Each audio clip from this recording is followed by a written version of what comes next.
नमस्कार दोस्तों, मैं सुनील कुमार आपका फिर से स्वागत करता हूं आपके अपने चैनल क्या ऐसा होता है में। दोस्तों, 10 तरह के कालसर्प दोष, 12 प्रकार के कालसर्प दोषों में से 10 प्रकार के कालसर्प दोष की अलग अलग वीडियो के माध्यम से उनके लक्षण और उनसे हमेशा हमेशा के लिए मुक्ति अपने वीडियो के माध्यम से बता चुका हूं आप लोगों को।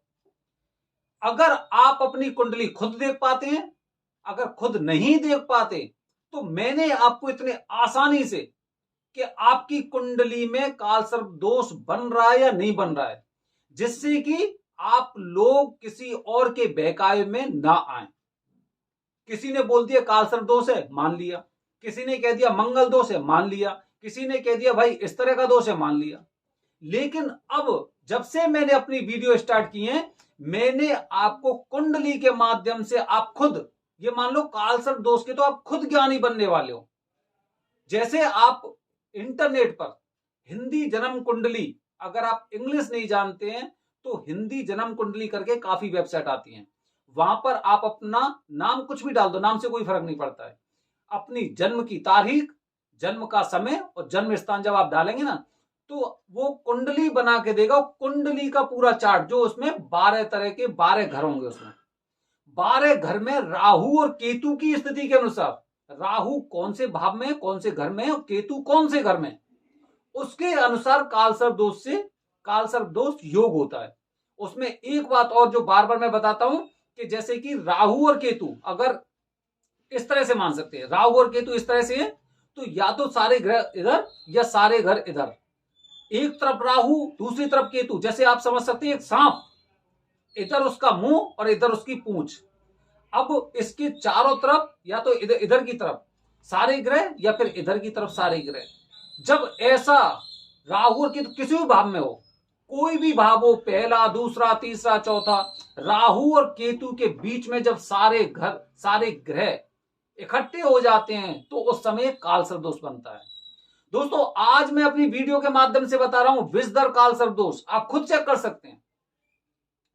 राहु 11वें स्थान पर और केतु की स्थिति 5वें स्थान पर, 5वें घर में।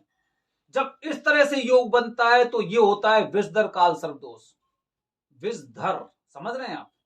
विषधर का मतलब क्या हो गया? विष, जहर, जिसके अंदर ऐसा जहर होता है कि जो आदमी को अंदर ही अंदर से ना खुद खा जाता है। इसीलिए जो इस तरह के जिन लोगों पर विषधर कालसर्प दोष होता है, आप देखना उनमें कुछ नशे की प्रवृत्तियां होंगी। नशे की प्रवृत्ति होगी तो मतलब यह है कि उसकी लीवर और किडनी दोनों पर कहीं ना कहीं कुछ ऐसा अटैक हो रहा है जो उसे आवास ही नहीं है। विष तो बनेगा आपके अंदर, और विष इस हिसाब से बनेगा कि आपकी जिंदगी को धीरे धीरे करके खुद ही खराब कर देगा। दोस्तों, इसमें कहते ना कि जो इस तरह का आपका योग बन रहा है, इसमें जो माना जाता है, जैसे अगर हम मान्यताओं के अनुसार चलें या शास्त्रों के अनुसार चलें, ऐसा माना जाता है कि इस तरह का जो दोष होता है, वो दोष से पीड़ित लोग, उनकी अकाल मृत्यु का भय रहता है। अकाल मृत्यु का भय रहता है उनसे। और यह भी माना जाता है कि हो सकता है कि कुछ लोग ऐसे हों जिन्हें पूर्व जन्म मिला हो। पूर्व जन्म क्यों मिला है? पूर्व जन्म इसलिए मिला है क्योंकि कुछ ऐसी इच्छाएं उनकी अधूरी रह गई थी जिन्हें वो पूरा करने वाले हैं। दोस्तों, जब राहु 11वें घर में हो और केतु 5वें घर में हो तो विषधर कालसर्प दोष। अब स्थिति देखिए, 11वें घर में राहु, मतलब इसका मतलब आप समझ रहे हैं? इसका मतलब ये हो गया कि आपके जीवन साथी से आपके साथ हमेशा विवाद बना रह सकता है। आप चाहे लव मैरिज करो, अरेंज मैरिज करो, लेकिन जो जो कुंडली दिखा रही है, कुंडली के अनुसार अगर हम बात करते हैं तो ये मान सकते हैं कि आपके जीवन साथी से आपकी हमेशा के लिए अनबन रह सकती है। ये इस तरह का कालसर्प दोष बताता है। और दूसरा, इसके साथ संतान उत्पत्ति में देरी, विलंब होता है। बड़ी मुश्किल से इनको संतान प्राप्त होती है। ये इस जो कालसर्प दोष है, इसके कुछ लक्षण होते हैं। अगर मैं 5वें घर केतु की बात करता हूं तो 5वें घर में केतु होता है, वो इस तरह से हमें दर्शाता है कि ऐसे लोग जो अकाल मृत्यु के बाद पुनर्जन्म मिला है उन्हें, वो लोग इसमें शामिल होते हैं। मतलब जिन पर ये कालसर्प दोष होता है, विषधर कालसर्प दोष, वो लोग होते हैं जिनको पुनर्जन्म मिला है, ऐसा मानते हैं। मतलब अधिकांश लोग इस तरह के होते हैं कि पुनर्जन्म के बाद उन्हें आज इस इंसान के रूप में जन्म मिला है और इस पर विषधर कालसर्प योग लगा है। मतलब मान सकते हैं, क्योंकि ये बताया जाता है कि भाई इनकी इच्छाएं अधूरी रह गई थी, इनके बड़े सपने थे और उन सपनों को पूरा करने के चक्कर में इन्होंने पता नहीं कौन सा रास्ता अपनाया था और इनकी अकाल मृत्यु हो गई थी, जिसके बाद ये अब इस जन्म को पाकर और अपनी इच्छाएं पूरी करने वाले हैं। देखना इनके अंदर ना एग्रेसिव पर इतना खतरनाक होता है, पैशन होता है इनका, किसी एक ही चीज की तरफ भागते रहते हैं और उसके लिए इन्हें इस चीज की चिंता नहीं रहती कि ये मार्ग मेरा सही है या गलत है। इनका उद्देश्य ये होता है, इसीलिए ये ज्यादातर एडिक्शन मतलब नशे के आदी हो जाते हैं ये लोग। तो दोस्तों, और एक चीज और बता रहा हूं इसके साथ ही कि उच्च शिक्षा पाने में जितनी उच्च शिक्षा की का प्रयास करते हैं, उतना धीरे धीरे करके इनको परेशानियां जकड़ लेती हैं। तो अगर हम सीधे से अक्षरों में बात करें तो विषधर कालसर्प दोष वो दोष होता है जिससे हमेशा के लिए आपके परिवार में खटास बनी रह सकती है, पति पत्नी के बीच में संबंध मतलब अनबन रह सकती है और संबंध विच्छेद होने का डर रहता है। तीसरी बात यह होती है कि इनकी अकाल मृत्यु का भी भय रहता है, क्योंकि ऐसा माना जाता है कि इनको पुनर्जन्म मिला था और अपने उद्देश्यों को पूरा करने के लिए फिर से कोई ना कोई रास्ता अपनाते हैं और हो सकता है कि उसे भी ये पूरी तरह से नहीं पा पाए और इसलिए फिर दोबारा से अकाल मृत्यु। समझ रहे हैं आप। और तीसरी अगली बात कि उच्च शिक्षा पाने के लिए ये जद्दोजहद करते हैं, संतान में इनके में विलंब मतलब एक तरह से संतान उत्पत्ति में देरी होती है, ये इनके लक्षण होते हैं। दोस्तों, अब मुक्ति कैसे मिलेगी? मुक्ति इस तरह से मिलेगी जैसे कि हम हमेशा बताते हैं कि मुक्ति के लिए त्र्यंबकेश्वर या महाकालेश्वर मंदिर में आप जाकर और कालसर्प दोष की पूजा कराइए। आप जानते हैं विषधर जो भोलेनाथ जी के गले में जो सांप है ना, भोलेनाथ जी गले में, वही विषधर है। भगवान शिव का सबसे प्रिय वो गले में रहता है, उसे ही विषधर नाग बोलते हैं।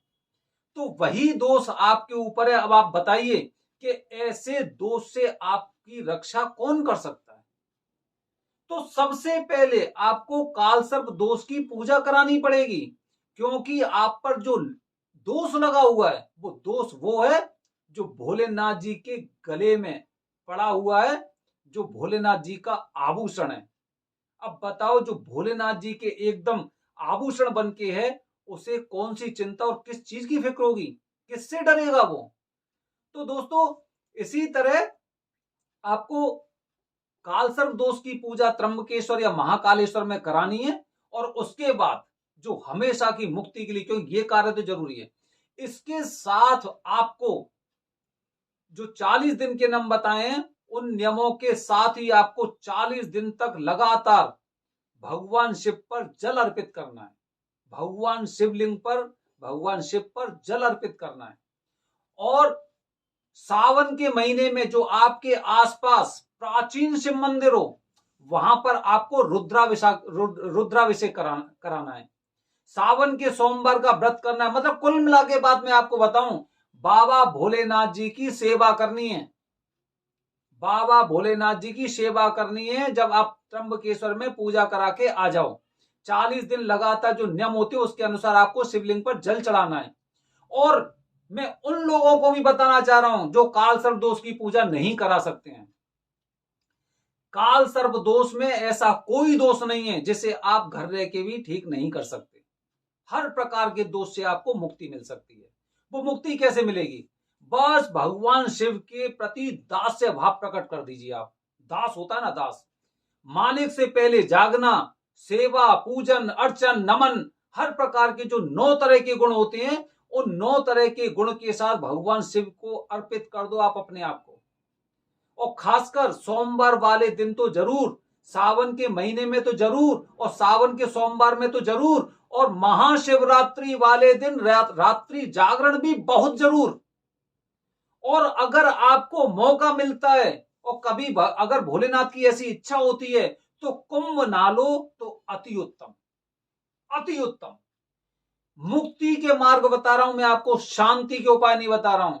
मतलब आपने अगर अपने शरीर को भगवान शिव के प्रति न्योछावर कर दिया, दास्य भाव प्रकट कर दिया, तो इसका मतलब आप ये मान लो कि आपकी कुंडली में किसी तरह का दोष हो, चाहे वो राहु केतु मंगल शनि किसी प्रकार का दोष हो, भगवान शिव की पूजा के बाद हर प्रकार का दोष खत्म हो जाता है। और अगर इस चीज का आपको प्रमाण चाहिए तो प्रमाण भी हमारे पास है, क्योंकि आप सब लोग जानते होंगे कि रावण ने भी भगवान शिव की पूजा की थी और उन्होंने नवग्रह को, जितने भी 9 ग्रह हैं, इनको अपना दास बना लिया था, अपने अपने अपने कब्जे में ले लिया था, अपना बंदी बना लिया था। तो भगवान शिव की पूजा करने से आपको किसी प्रकार के कुंडली दोष से नहीं डरना चाहिए, किसी प्रकार के ग्रह से नहीं डरना चाहिए, क्योंकि माना जाता है कि भाई शनि की 7.5 आएगी, ढैया आएगी, मंगल दोष होगा, सूर्य इस राशि में बकरी चल रहा है, मार्गी चल रहा है। लेकिन जब आपने अपने जीवन को भगवान शिव के प्रति न्योछावर कर दिया तो इसका मतलब यह है कि समय और स्थिति आने पर उस ग्रह की दशा भी बदलेंगे और आपकी दिशा भी निर्धारित करेंगे। तो दोस्तों, ये मैंने आपको बताया है मुक्ति का मार्ग, काल सर्प दोष से मुक्ति का मार्ग।